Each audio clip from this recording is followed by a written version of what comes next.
Hello again, thanks for joining us. First tonight, the WA-based Expo promoter who exhibitors claim has left them in the lurch.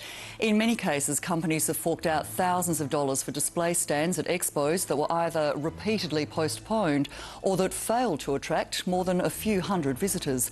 Graham Butler reports angry exhibitors want answers. It's just wrong. It's totally and utterly wrong. I don't know who sleeps at night with our money.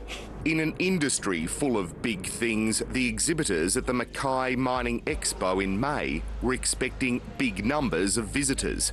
They'd certainly been promised them, thousands of them, and that's what they'd paid for. What they got was a trickle, a couple of hundred at best. The gates were opening at 9 o'clock. By 11 o'clock, I think there'd been no one through. So we're all talking, what's going on here? So everyone started to understand this could be a bit of a rip-off. Dave Ray is one of about 40 exhibitors who paid thousands of dollars for a display stand at the Expo. The stand itself was $8,500. We got a big stand because we're new kids on the block in the mining sector. Then we had to pay for airfares, accommodation, meals, promo gear, new posters, roll-ups and things like that, which I think all up it probably cost us about $25,000 to $27,000. Thousands and thousands of dollars that we've spent on the Expo on advertising material, all wasted, no use to us. James Anderson was also an exhibitor at the Mackay Expo. He says the Expo was an expensive litany of disasters, starting with the event being repeatedly postponed. We've probably laid out between about 22 grand altogether. We paid $8 grand up front. We then, when the first show got cancelled, we gave another $2 grand to combine two shows together, so we were up for 10.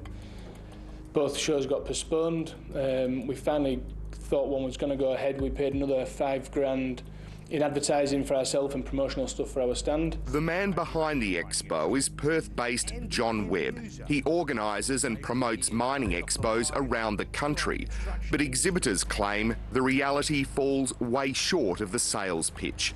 After signing on and paying up, they face postponement after postponement.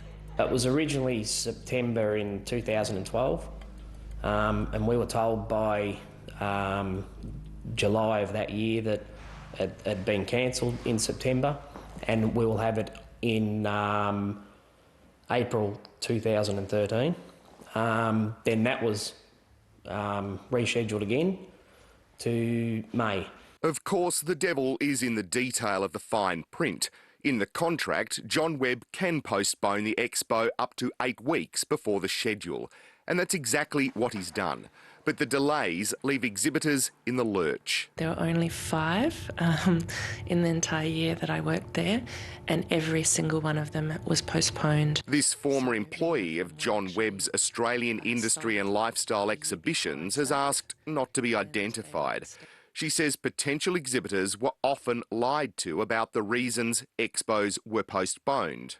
There wasn't a single case where there was a legitimate reason, and in actual fact I was brought into a meeting to discuss what could be used as a reason, and there was a flood in Queensland that was then used as an excuse to postpone an exhibition that was an absolute lie.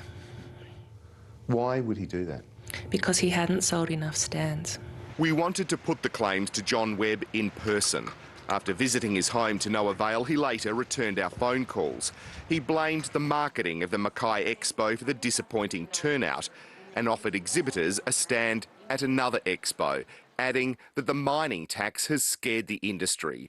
He says no one has ever lost their money in 25 years of his expos, but the exhibitors see it slightly differently to that. I was surprised I got not taken. I can't say I've been taken because I don't know if the show's going to proceed or not, but I'm certainly surprised that I allowed myself to fall into what appears to be a bottomless pit of trying to get onto John Webb. Mark Brennan signed up and paid $4,900 for the Gladstone Expo just 4 weeks before the Expo date. After driving 6.5 hours from Brisbane and shipping in display material, this is what he found when he arrived in Gladstone. Eventually I found a guy coming out one of the gates, and I drove in behind him. There was another guy coming down who told me he was part of the show society and that the show had actually been cancelled a month prior. Mark paid for the Expo stand on June 24. John Webb must have known the Expo he was signing up for was unlikely to go ahead in July, because just 3 days later he emailed other exhibitors postponing the event. I was, of course, shocked at that. I had no idea that it had been cancelled, or otherwise I wouldn't have driven all the way to Gladstone. We tried to visit John Webb's office here in West Perth, but discovered it was empty and locked up. Today Tonight was told John Webb was evicted for rental arrears. The workers, we're told, are now working from home. The website promoting upcoming expos has also gone from this to this. At last count, the scheduled maintenance had been going on for more than 2 weeks. Websites have got John Webb into trouble before. In 2009, the ACCC found him guilty of misleading and deceptive conduct after falsely claiming support for his expos from then Prime Minister John Howard and WA Premier Jeff Gallop. He was ordered to pay $50,000 costs.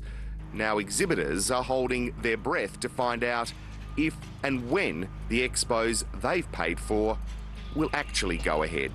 I'd like to meet the guy face to face. That's what I'd like to do, and ask him why he does things like this.